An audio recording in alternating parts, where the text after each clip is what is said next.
Kantor Kementerian Agama Kabupaten Aceh Utara melalui Subbagian Tata Usaha, Seksi Bimas Islam dan Seksi Pendidikan Madrasah menghimpun data dan memvalidasi 938 tenaga non-ASN.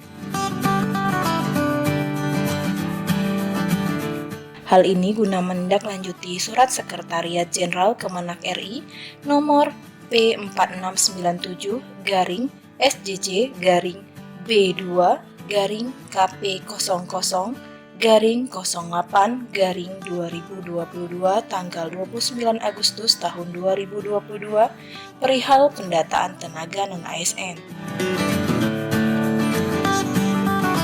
Bagaimana disampaikan oleh Kasubag TU Dr. Andes Haji Jamaluddin MPD, pendataan yang sudah berjalan sejak awal September 2022 ini telah menuntaskan entry data awal pada sistem aplikasi Kementerian Agama.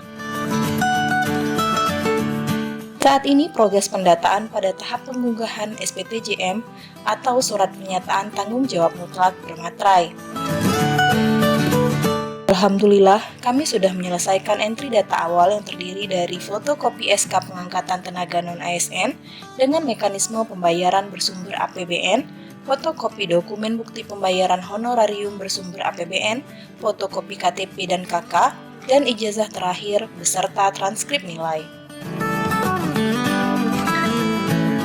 938 orang tenaga non-ASN di bawah naungan Kan Kemenak Aceh Utara tersebar di kantor Kan Kemenak Aceh Utara, KUA, Kantor Urusan Agama, Penyuluh Agama Islam, dan Madrasah Negeri. Pendataan ini bertujuan untuk memetakan dan memvalidasi tenaga non-ASN apakah sudah memenuhi kebutuhan.